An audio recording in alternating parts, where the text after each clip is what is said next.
Noon pa man, sinasabi ng marami na ang oras ang pinakamabisang gamot sa sugat ng puso. Ngunit para kay Rob, tila kasinungalingan yon. Isang taon na ang lumipas mula nang pumanaw ang kanyang pinakamamahal na asawa na si Lynn. Ngunit bawat pagising niya sa umaga ay parang kahapon lamang nang mawala ito. Tahimik siyang nakaupo sa tabi ng bintana ng kanilang bahay. Nakatanaw sa malayong ulap habang hawak ang isang tasa ng kape na matagal nang lumamig. Hindi niya ito ininom. Wala na rin kasi siyang ganang malasahan ang anumang bagay. Sa loob ng bahay ay napakatahimik. Tahimik na nakabukas ang telebisyon, ngunit walang nanonood. Ang dating masayang tahanan ay tila isa ng malaking alaala lamang. Napabuntong hininga si Rob. Lynn, isang taon na pala. Mahina niyang bulong habang pinipigilan ang pagpatak ng luha. Sa bawat sulok ng bahay, nakikita niya pa rin ang alaala ng kanyang asawa. Ang maliliit na paso ng mga bulaklak na araw-araw nitong dinidiligan. Ang makinang panahi na hindi na muling umandar. Ang paborito nitong tasa ng tsaa na nananatili pa ring nakapatong sa stante. Para bang anumang sandali ay bubukas ang pinto at maririnig niyang muli ang malambing nitong tinig. Han, umuwi ka na pala. Ngunit alam niyang hindi na yun mangyayari. Biglang napapikit si Rob habang bumabalik sa kanyang alaala. Ang araw na una niyang nakilala si Lynn. Katatapos lamang ni Rob sa pag-aaral ng medisina noon. Isa siyang batang doktor na maraming pangarap. Galing siya sa isang pamilyang may kaya. Kaya halos nakaplano na ang magiging direksyon ng kanyang buhay. Ngunit isang simpleng paglalakad sa parke ang tuluyang nagpabago sa lahat. Habang nagbabasa siya ng isang medical journals sa isang bangko, may isang dalagang halos matisod dahil sa mga telang bitbit nito. Nagkalat ang iba't ibang tela sa damuhan. Nako, pasensya na po, nagmamadaling sabi ng dalaga. Agad namang tumayo si Rob. Okay ka lang? Opo, nahulog lang talaga. Tinulungan niya itong pulutin ang mga tela.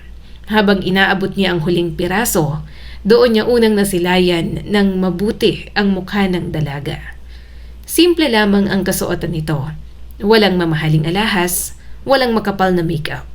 Ngunit taglay nito ang kakaibang ganda na hindi maipaliwanag ni Rob. Lalo namang napangiti ang dalaga. Maraming salamat po. Ako nga pala si Rob. At ako naman si Lynn. Napahinto si Rob. Designer ka ba? Napatawa si Lynn. Hindi pa po. Pangarap ko pa lang. Anong ibig mong sabihin? Galing po kasi ako sa probinsya. Nagtatrabaho muna akong mananahi habang nag-iipon para balang araw ay makapag-aral ako ng fashion design. Kitang-kita ni Rob ang ningning sa mga mata nito habang ikinikwento ang pangarap. Hindi yun ang ningning ng isang taong mayaman, kundi ningning ng isang taong handang magsakripisyo para sa kanyang pangarap. At doon pa lamang, unti-unti nang nahulog ang loob ni Rob. Mula noon ay halos araw-araw na silang nagkikita. Minsan sa parke, minsan sa maliit na karinderya. Minsan naman ay sinasamahan niya si Lynn pauwi sa inuupahan nitong maliit na apartment sa gilid ng lungsod. Hindi marangya ang buhay ni Lynn. Maliit lamang ang silid na inuupahan nito. May lumang bentilador, may maliit na kalan at isang lumang makinang panahi. Ngunit sa bawat pagbisita ni Rob, ramdam niya ang init ng tahanan. Pasensya ka na, ito lang ang maihahain ko. Sabay abot ni Lynn ng simpleng nilagang saging. Napangiti si Rob. Mas gusto ko pa nga to kaysa sa mamahaling restaurant. Totoo? Oo. Napailing si Lynn. Doktor ka na. Sigurado, sanay ka sa mamahalin? Ngumiti si Rob. Mas gusto kong kasamang taong mahal ko kaysa sa mamahaling pagkain. Namula si Lynn. Aba, ang bilis mo namang mambola. Hindi naman ako nambobola. Totoo yun. Tahimik na napayuko ang dalaga. Sa unang pagkakataon, matapos ang maraming taon, may isang lalaking hindi tumingin sa estado ng kanyang buhay, kundi sa tunay niyang pagkatao. Makalipas lamang ang isang linggo, may ginawa si Rob na ikinagulat maging ng kanyang pamilya. Inaya niya si Lynn sa parehong parke kung saan sila unang nagkita. Habang papalubog ang araw, inilabas niya ang isang maliit na kahon. Napatakip ng bibig si Lynn. Rob, ano yan? Lynn, hindi ko alam kung tama bang gawin to. Pero 1 linggo pa lang kitang kilala. Pakiramdam ko buong buhay na kitang hinihintay. Napaluha si Lynn. Lumuhod si Rob. Lynn, pakakasalan mo ba ako? Hindi agad nakapagsalita ang dalaga. Halos manginig ang kanyang mga kamay. Sigurado ka ba? Wala akong pera at wala akong pamilya rito. Wala akong may pagmamalaki. Mahigpit na hinawakan ni Rob ang kanyang kamay. Hindi ko kailangan ng mayaman. Hindi ko kailangan ng perpektong babae. Ikaw lang ang kailangan ko. Tuluyan ang napaiyak si Lynn. Oo, Rob, baka kasalan kita. Nagyakapan ng dalawa habang pumapalakpak ang ilang taong nakasaksi sa parke. Lumipas ang mga taon at napatunayan nilang tama ang kanilang naging desisyon. Sa loob ng 8 taong pagsasama, halos wala silang naging malaking away. Kapag pagod si Rob mula sa ospital, naghahanda si Lynn ng mainit na pagkain. Kapag naman napupuyat si Lynn sa pananahi, si Rob naman ang nagtitimpla ng kape. Hindi sila marangyang mamuhay, ngunit masaya sila. Isa lamang ang kulang, ang magkaroon ng anak. Halos lahat na ng espesyalista ay kanilang napuntahan. Sumailalim sila sa iba't ibang pagsusuri. Nagpagamot, nagdasal, nagbakasyon upang mabawasan ang stress. Ngunit taon ang lumipas, hindi pa rin dumating ang batang matagal na nilang hinihintay. Isang gabi, habang magkahawak sila ng kamay sa balkonahe, mahinang nagsalita si Lynn. Han, kung magkakaroon tayo ng anak, ilan ang gusto mo? Napangiti si Rob. 2. Mas maganda 3. Napatawa si Lynn. Grabe ka naman. Tayo nga lang hirap magkaroon ng isa. Ngunit agad siyang niyakap ni Rob. Darating din siya. Kahit gaano pa katagal. Sabay natin siyang hihintayin. Tumango lamang si Lynn habang lihim na pinapahid ang kanyang mga luha. Hindi niya alam na hindi pala niya maaabutan ang katuparan ng pangarap nilang yon. Dumating ang pagkakataon, kinailangan ni Rob na magpunta sa ibang bansa para sa halos 1 taong medical fellowship. Araw-araw silang magka-video call, araw-araw silang nagtatawanan. Araw-araw nilang pinag-uusapan ang bahay na balang araw ay itatayo nila sa tabi ng lawa. Ngunit isang tawag ang tuluyang sumira sa lahat ng pangarap. Bigla na lamang tumigil sa pagtibok ang puso ni Lynn habang mag-isa ito sa bahay. Nang makauwi si Rob, libing na lamang ng kanyang asawa ang kanyang naabutan. Makalipas ang 1 taon, sa wakas, nagpa siya si Rob na gumawa ng photo album bilang alaala ng kanilang pagsasama. Binuksan niya ang lumang laptop na madalas gamitin ni Lynn. Isa-isang inililipat ang kanilang mga larawan. Napangiti pa siya habang nakikita ang masasayang sandali nilang dalawa. Hanggang sa may isang folder na hindi pa niya kailanman napapansin. Favorite moments. Kailan pa niya ginawa to? Mahinang bulong ni Rob. Nag-atubili siyang i-click ito, ngunit nanaigang pananabik. At sa pagbukas niya ng unang larawan, napangiti siya. Ngunit ilang segundo lamang ang lumipas, unti-unting nawala ang kanyang ngiti. Nanlaki ang kanyang mga mata. Nanginginig niyang inilapit ang mukha sa screen. Diyos ko, Anong ibig sabihin nito? Nanginginig ang mga kamay ni Rob habang nakatitig pa rin sa monitor ng lumang laptop. Parang tumigil ang pag-ikot ng mundo. Hindi niya alam kung ano ang mas masakit. Ang muli niyang maalala ang pagkawala ni Lynn o ang mga larawang unti-unting bumabasag sa perpektong alaala ng kanilang pagsasama. Diyos ko, hindi imposible. Mahina niyang bulong. Muli niyang tiningnan ang unang larawan. Naroon si Lynn, nakaupo ito sa gilid ng kama. May hawak na isang malaking laruan. Isang pulang toy car na pangbata. Napakunot ang noon ni Rob. Laruan? Wala naman tayong anak. Hindi rin tayo bumibili ng ganitong klaseng laruan. Pinilit niyang mag-isip ng positibong paliwanag. Baka regalo lang to. Baka may inaanak siyang binigyan. Baka may kaibigan siyang may birthday ang anak. Paulit-ulit niyang kinukumbinsi ang sarili. Ngunit habang mas lalo niyang tinititigan ang larawan, may napansin siyang kakaiba. Sa gilid ng kama, may nakapatong na isang litrato. Hindi ito agad halata. Kaagad niyang pinalaki ang larawan. at unti-unting luminaw ang imahe. At doon isang batang lalaki ang malinaw na nakangiti sa kamera. Halos 7 taong gulang. Maputi ang balat at napakapamilyar ng kanyang mukha. Hindi ko siya kilala. Bakit may litrato siya kay Lynn? Bulong ni Rob. Tumibok ng napakabilis ang kanyang puso. Binuksan niya ang isa pang larawan. Ngunit sa pagkakataong ito, parang binuhusan siya ng malamig na tubig. Sa litrato, hindi na nag-iisa si Lynn. May isang lalaking nakatayo sa tabi nito. Magkatabi silang nakangiti. At sa pagitan nila, naroon ang parehong batang lalaki. Parang isang masayang pamilya. Hindi na makahinga si Rob. Ano to? Hindi pa siya nakontento. Sunod-sunod niyang binuksan ang mga larawan. May larawan na magkahawak kamay sina Lynn at ang bata. May larawan na sabay silang kumakain. May larawan pang yakap-yakap ni Lynn ang batang lalaki habang nakangiti ito. At ang pinakamasakit, may isang litrato kung saan nakayakap si Lynn sa binatang kasama nila. Napaatras si Rob. Parang may kutsilyong tumarak sa kanyang dibdib. Hindi maaaring mangyari to. Si Lynn, may ibang pamilya. Nanginginig niyang isinara ang laptop. Hindi niya kayang tingnan pa. Tumayo siya at naglakad ng walang direksyon sa loob ng bahay. Paulit-ulit niyang sinasabi sa sarili, hindi to si Lynn. Hindi niya ako kayang lokohin. Hindi.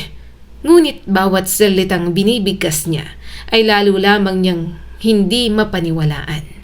Buong gabi ay hindi nakatulog si Rob.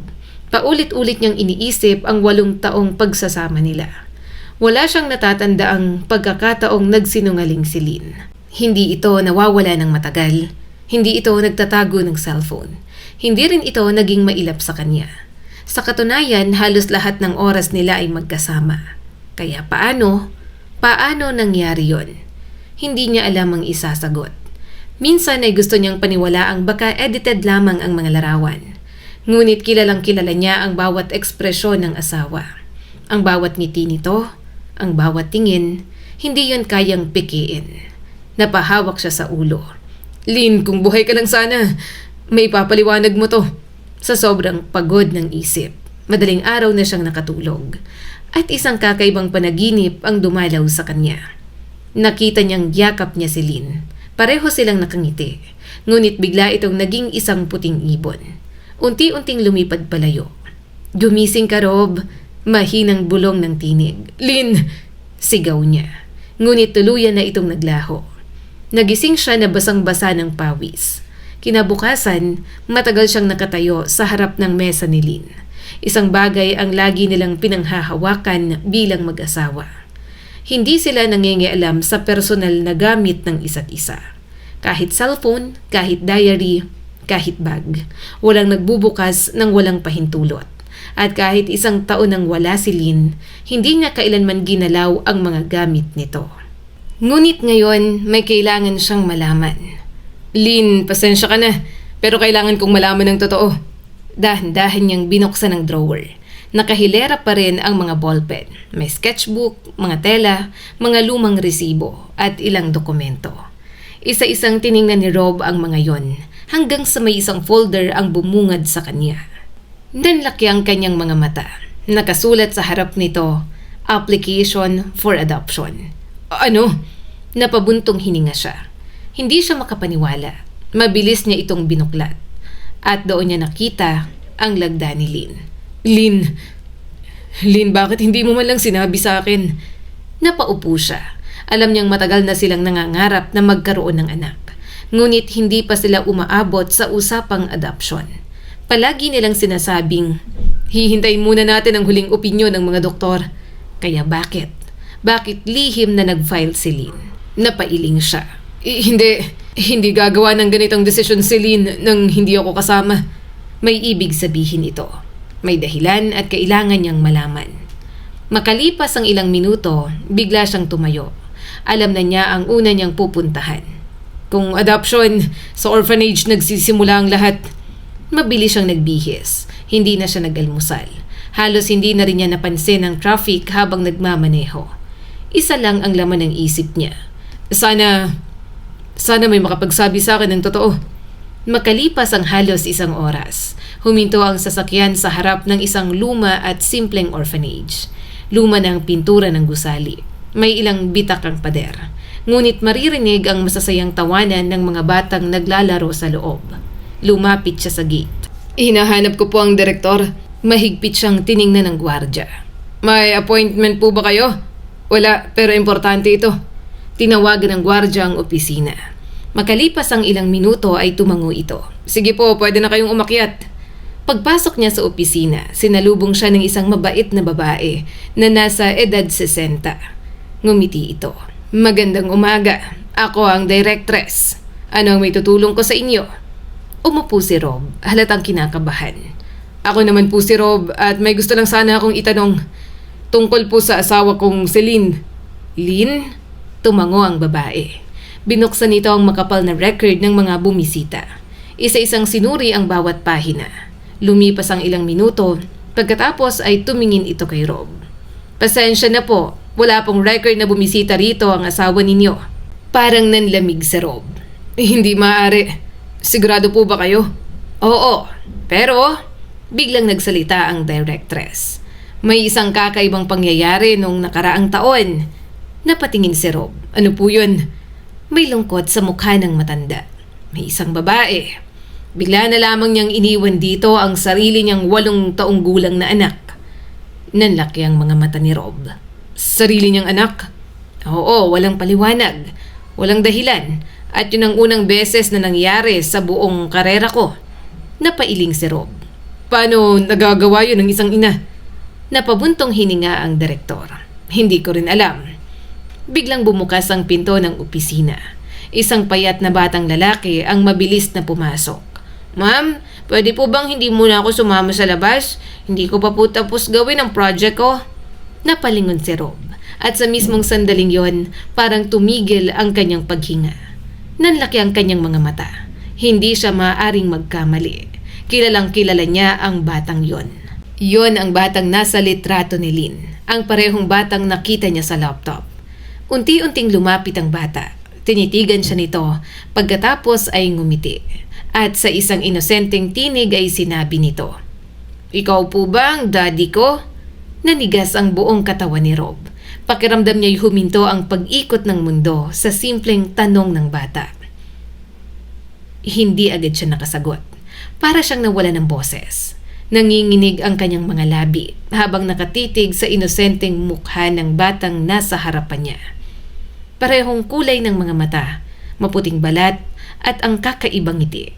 May kung anong pamilyar dito na hindi niya maipaliwanag. Bago pa man siya makapagsalita, mabilis na lumapit ang direktor ng ampunan. Cody, ilang beses ko nang sinabi sa'yo na huwag kang basta pumapasok dito. Napakamot ang bata sa ulo. Sorry po ma'am, kala ko kasi. Huminto ito at muling tumingin kay Rob. Kamukha niya kasi ako. Parang may kumurot sa puso ni Rob. Hindi niya alam kung bakit. Ngunit may kakaibang damdaming bumabalot sa kanya habang nakatitig sa bata.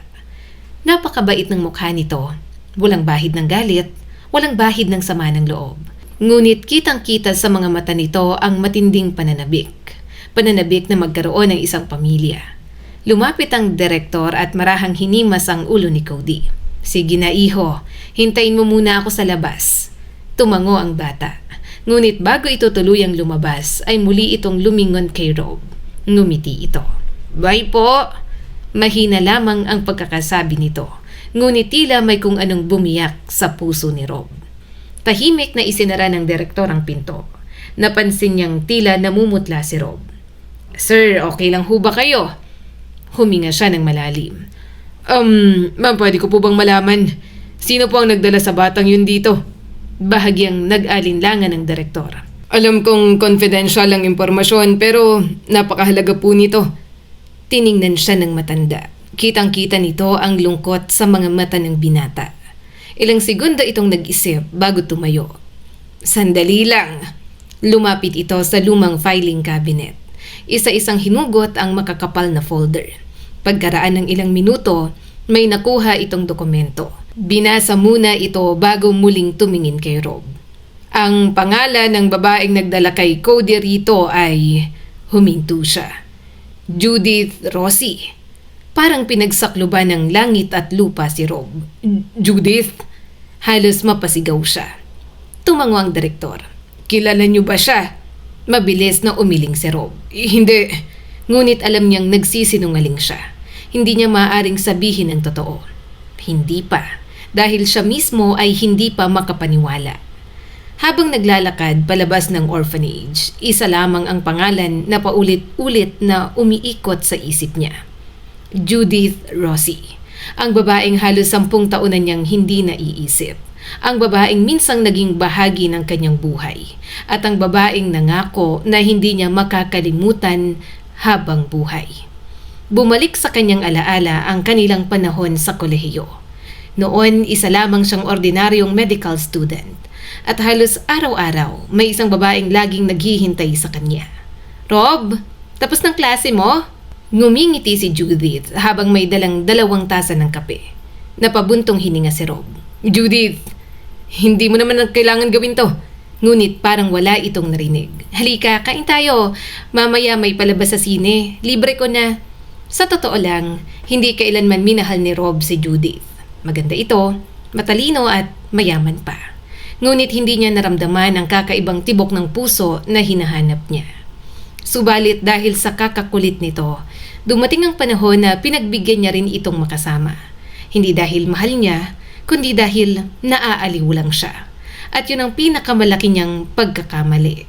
Makalipas ang ilang buwan, nakilala niya si Lynn. Sa unang pagkikita pa lamang, parang alam na niyang siya na ang babaeng makakasama niya habang buhay. Unti-unti niyang iniwasan si Judith. Hanggang sa isang araw, diretsahan niya itong kinausap. Judith, hanggang dito na lang tayo. Namutla ang babae. Bakit? May iba na ba? Tahimik na tumango si Rob. Mahal ko na siya. Parang gumuho ang mundo ni Judith. Hindi pwede. Mahal kita. Sigaw nito habang umiiyak. Pasensya ka na. Sana maintindihan mo. Ngunit hindi yon tinanggap ni Judith. Halos buwan-buwan itong sinusubukan na balikan si Rob. Nagpapadala ng bulaklak, regalo, mga liham. Ngunit isa-isang ibinalik ni Rob ang lahat. Hanggang dumating ang araw ng kanyang kasal. Habang palabas siya ng simbahan, bigla na lamang lumitaw si Judith. Magulo ang buhok nito, namumugto ang mga mata at galit na galit. Rob! Lumingon ang binata. Lumayo ka na. Mahinahon niyang sabi. Ngunit hindi nakinig ang babae. Tinuro nito si Lynn. Siyang dahilan. Siyang umagaw sa'yo. Agad namang humawak sa kamay ni Rob si Lynn. Huwag na nating patulan. Ngunit bago siya tuluyang makaalis, malakas na sumigaw si Judith. Hindi kayo magiging masaya. Isinusumpa ko kayong dalawa. Habang nabubuhay ako, hindi kayo magkakaanak. At darating ang araw, iiwan ka rin niya. Tahimik na naglakad noon sina Rob at Lynn. Hindi nila pinansin ang sinabi ng babae. Akala nila, isa lamang yung galit na salita. Ngunit ngayon, pagkaraan ng maraming taon, unti-unti yung bumabalik sa mga alaala ni Rob. At sa unang pagkakataon, nakaramdam siya ng takot. Pag-uwi niya sa bahay, hindi siya mapakali. Paulit-ulit niyang pinagdugtong ang mga pangyayari. Si Judith, ang batang yon. Si Lynn, bakit? Hindi niya makita ang koneksyon. Napahawak siya sa ulo. Diyos ko, may hindi pa ako nalalaman. Bigla niyang naalala. May isa pa pala siyang maaaring lapitan. Ang matalik niyang kaibigan noong kolehiyo. Si Sasha, na ngayon ay isa ng imbestigador.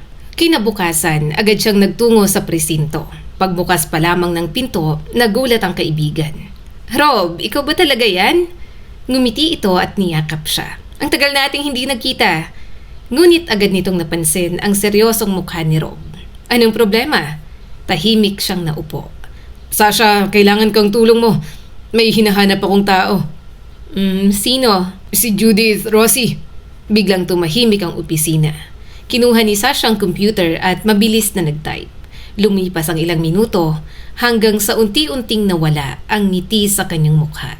Napabuntong hininga ito. Rob, huli ka na. Nanlaki ang mga mata niya. Bakit? Patay na si Judith. Parang pinukpok ng martilyo ang dibdib ni Rob. Patay? Tumango ang detective. Mahigit 1 taon na. Cancer. Tahimik ang buong silid. Tanging tunog lamang ng aircon ang maririnig. Hindi makapagsalita si Rob. Pakiramdam niya, mas lalo lamang gumulo ang lahat. Ngunit hindi pa rin natapos ang revelasyon. May isa pang dokumentong inilapag si Sasha sa mesa. May isa pa akong nakita. May kapatid si Judith, Peter Rossi. Kakalabas lang ng kulungan nung nakaraang taon at siya na lang ang natitirang kamag-anak na maaaring makapagpaliwanag sa lahat. Mahigpit na napakuyom ang kamao ni Rob. Ngayon, mas determinado na siyang malaman ang buong katotohanan. Kahit gaano pa ito kasakit, kahit mabago pa nito ang lahat ng kanyang pinaniniwalaan. Hindi na siya uurong sapagkat ramdam niyang ang lahat ng lihim na iniwan ni Lynn ay magsisimulang mabunyag sa oras na magkita sila ni Peter. Buong magdamag ay hindi nakatulog si Rob. Paulit-ulit niyang iniisip ang mga salitang binitiwan ni Sasha. Patay na si Judith, may kapatid siyang nagngangalang Peter. Kung wala na si Judith, iisa na lamang ang taong maaaring magpaliwanag sa lahat ng nangyari. Kinuha niya ang binigay ni Sasha na address. Hindi na siya nagdalawang isip. Maaga pa lamang kinabukasan, bumiyahe na siya patungo sa isang maliit na baryo na halos 2 oras ang layo mula sa syudad. Habang umaandar ang sasakyan, parang lalong bumibigat ang dibdib niya. Please, Lynn, bigyan mo ko ng lakas. Kailangan kong malaman ang katotohanan. Pagsapit niya sa baryo, agad niyang nakita ang bahay na hinahanap. Hindi ito marangya, ngunit matibay ang pagkakagawa.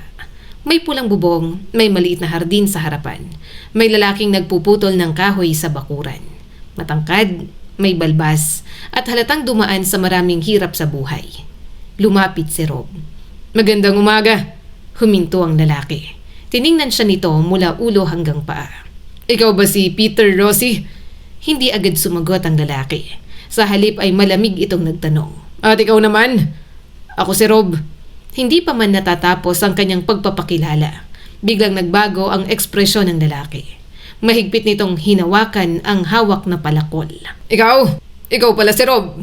Bakit ka pumunta rito? Malamig ang boses nito at punong-puno ng galit.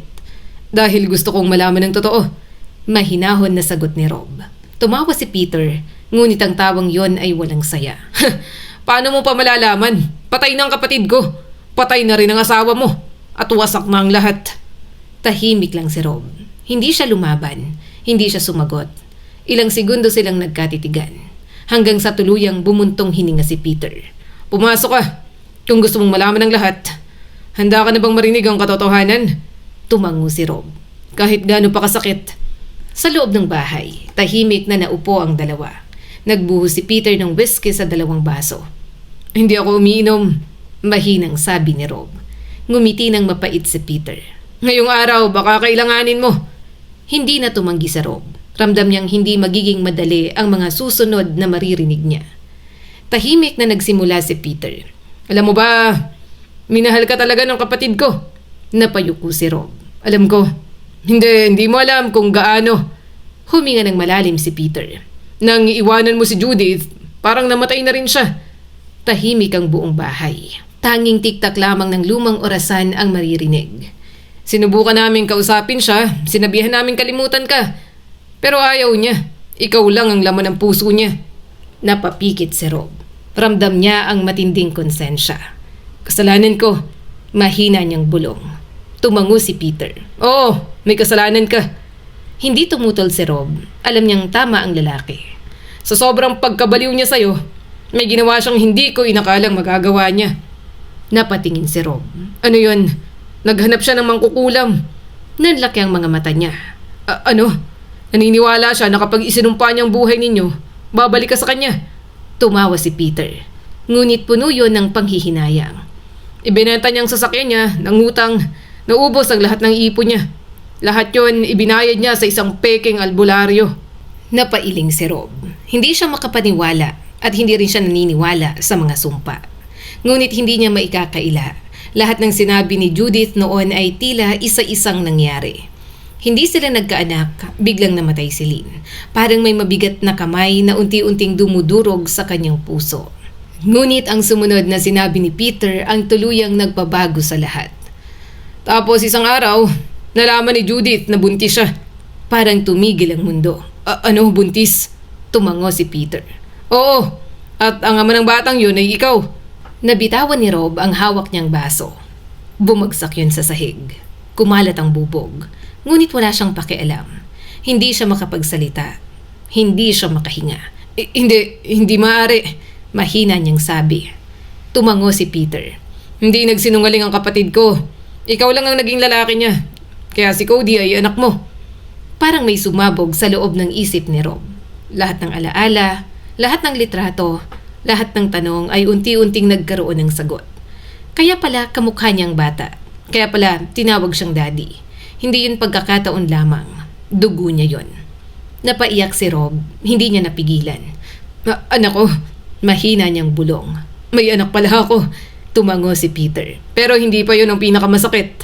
Napatingin si Rob. May cancer ang kapatid ko. Stage 4. Sabi ng doktor, ilang buwan na lang ang itatagal niya. Tahimik na nakikinig si Rob. Wala na siyang lakas para buhayin si Cody. Ako naman, nasa kulungan pa ako nun. Wala kaming ibang kamag-anak. Kaya napilitan siyang dalhin ang anak niya sa orphanage. Napahawak si Rob sa kanyang noo. Hindi niya maipaliwanag ang sakit na nararamdaman. Isang batang walang kasalanan, napilitang lumaki ng walang magulang. Samantalang siya, ni hindi man lang alam na may anak pala siya. Ngunit may isang tanong pa rin siyang gustong masagot. Bakit? Bakit kasama si Lynn? Tumahimik si Peter, ngumiti ito ng mapait. Alam mo ba, napakabuting tao ng asawa mo. Napatingin si Rob. Bago mamatay si Judith, hinanap niya si Lynn. Nanlaki ang mga mata ni Rob. Si Lynn? Oo, inamin niyang lahat. Inamin niya na anak mo si Cody. Inamin niyang malapit na siyang mamatay. Inamin niyang wala nang mag-aalaga sa bata. Napaluha si Peter. Akala ko magagalit ang asawa mo. Akala ko itataboy niya ang kapatid ko. Pero iba si Lynn. Napangiti ito habang nagpapatuloy sa pagsasalita. Yumakap siya kay Judith at sinabi niya, huwag ka mag-alala. Pag uwi ni Rob, sasabihin ko ang lahat sa kanya at sabi naming aalagaan si Cody. Hindi na napigilan ni Rob ang kanyang pag-iyak. Napahawak siya sa dibdib. Ganito pala kabuti ang kanyang asawa. Sa halip na magalit, tinanggap nito ang anak ng babaeng minsang naghangad na sirain ang kanilang pagsasama. Hindi lang yon, handa pa itong maging ina ng bata. Tapos, anong nangyari? Mahinang tanong ni Rob. Tahimik na tumingin si Peter sa kanya. Pagkatapos makipagkita ni Lynn kay Judith, inasikaso niya agad ang adoption papers. Plano niyang sabihin sa'yo ang lahat pag uwi mo mula sa abroad. Pero hindi na nito na ituloy ang sasabihin. Pareho nilang alamang sumunod. Biglang pumanaw si Lynn. At kasama nitong nawala ang lihim na matagal na sana nitong gustong sabihin. Tahimik na yumuko si Rob, labis ang kanyang pagsisisi. Kung hindi lamang siya nasa ibang bansa, kung mas maaga lang siyang nakauwi, marahil hindi na sana lumaki si Cody sa ampunan. Hindi na sana nag-iisa si Lynn sa pagdadala ng napakalaking sekreto. Mahigpit na ipinikit ni Rob ang kanyang mga mata. Sa unang pagkakataon matapos ang 1 taon, pakiramdam niya ay narinig niyang muli ang boses ng kanyang asawa. Rob, huwag mong pabayaan ang bata. Unti-unti niyang iminulat ang kanyang mga mata. Tahimik niyang ikinuyom ang mga kamao. Ano man ang mangyari, hindi na niya hahayaang lumaki pa si Cody ng walang pamilya. Dahil ngayon, alam na niya ang huling hiling ng babae na kanyang minahal. Nang sumunod na araw, maaga pa lang ay nasa harap na siya ng orphanage. Nagulat ang gwardya nang makita siyang muli. Kayo na naman po? Ngumiti si Rob. Opo, nandito ako para sunduin ang anak ko. Hindi man lubusang naunawaan ng gwardya ang ibig niyang sabihin, agad siyang pinapasok. Sa opisina ay sinalubong siya ng direktres. Nang makita nito ang seryosong mukha ni Rob, ay tila alam na nito ang dahilan ng kanyang pagbabalik. Nalaman mo na ba ang lahat? Mahinang tanong ng matanda. Tumango naman si Rob. Opo, at gusto kong itama ang pinakamalaki kong pagkakamali. Tahimik na tumingin ang direktres sa kanya. Sigurado ka ba? Hindi biro ang maging ama. Opo, mas huliman kaysa sa nararapat, hindi ko na iiwan ang anak ko. Napangiti ang matanda. May luha ring namuo sa kanyang mga mata. Alam mo ba, ilang buwan ka nang hinihintay ng batang yon? Napakunot ang noon ni Rob. Ako? Tumango ang direktres. Tuwing may lalaking bumibisita rito, lumalapit siya. Umaasa siyang balang araw ay darating din ang daddy niya. Napayuko si Rob, parang pinipiga ang kanyang puso. Pwede ko ba siyang makilala? Ngumiti ang direktres. Abay syempre. Lumabas ito ng opisina.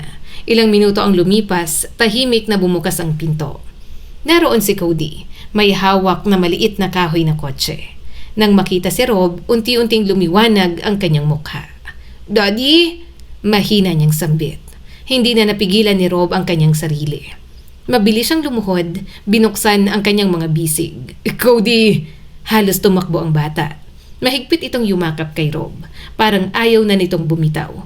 Daddy, bumalik ka. Hindi mo ko iniwan. Hindi na napigilan ni Rob ang kanyang pag-iyak. Hindi na kita iiwan. Patawarin mo ako, hindi ko alam. Hindi ko alam na meron pala akong anak. Mas lalo pang yumakap si Cody. Ayos lang. Sabi ni Mami Lynn, babalikan mo raw ako. Biglang natigilan si Rob. Lumayo siya ng kaunti. Anong sabi mo, Mami Lynn? Opo, Mami Lynn, palagi niya akong dinadalaw. Nanlaki ang mga mata ni Rob. Dinadalaw? Tumango ang bata. Opo, kapag weekend, naglalaro kami sa park, nagdodrawing kami, binabasahan niya ako ng kwento. Napaluhan na naman si Rob. Tama ang sinabi ni Peter. Hindi lamang basta tinanggap ni Lynn ang bata. Minahal niya ito, tinuring niya itong anak. At habang wala si Rob, si Lynn ang nagsilbing ilaw sa madilim na mundo ni Cody. Tinuruan niya akong magdasal. Masayang kwento ng bata. Sabi niya, mabait kang daddy. Sabi niya, hindi mo ako pinabayaan, hindi mo lang ako kilala pa. Halos hindi makahinga si Rob. Gaano kabigat ang lihim na yon at paano yon kinayang dalhin ni Lynn ng mag-isa. Mahigpit niyang niyakap muli ang bata. Salamat, mahina niyang bulong. Salamat, Lynn. Isang linggo ang lumipas, natapos na ang lahat ng legal na proseso. Sa wakas ay opisyal nang naiuwi ni Rob si Cody. Pagpasok nila sa bahay, tahimik na pinagmasdan ng bata ang bawat sulok. Dito tayo titira? Oo. Ang ganda. Unti-unti itong lumapit sa mga litrato ni Lynn. Ngumiti ito. Miss ko na si Mami Lynn. Napangiti si Rob kahit may luha sa kanyang mga mata. Ako rin. Lumapit siya sa malaking larawan ng asawa. May puting rosa siyang inilapag sa harapan nito. Lynn, natupad na. Hindi ko man naabutang makasama ka sa pagtupad ng pangarap natin pero ipinapangako ko. Mamahalin ko si Cody tulad ng pagmamahal mo sa kanya. Hindi ko siya pababayaan. Parang biglang naging magaan ang hangin sa loob ng bahay.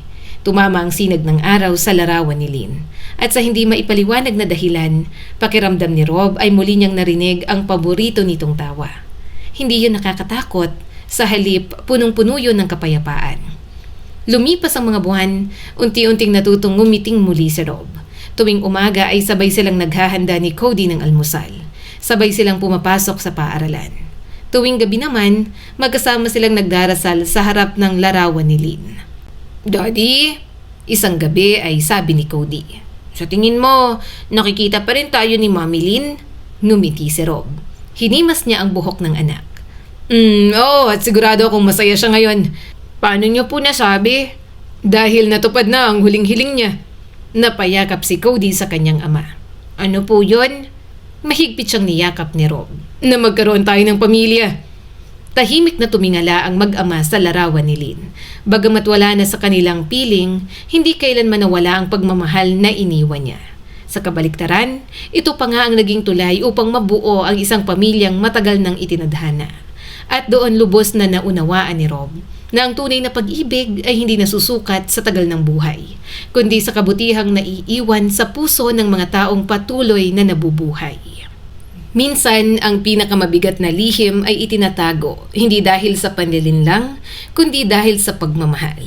Ang tunay na pag-ibig ay marunong magpatawad, tumanggap at unahin ang kapakanan ng iba kaysa sa sariling damdamin. At kahit mawala ang isang taong mahal natin, ang kabutihang iniwan niya ay maaring maging ilaw na magtuturo sa atin ng tamang landas. Tulad ni Lynn, ang isang pusong marunong magmahal ng walang hinihinging kapalit ay hindi kailanman tunay na nawawala. Patuloy itong nabubuhay sa bawat kabutihang ipinapasa natin sa iba. Muli, ako si Skylar at sana ay may bago na naman kayong natutunan sa kwento natin ngayon.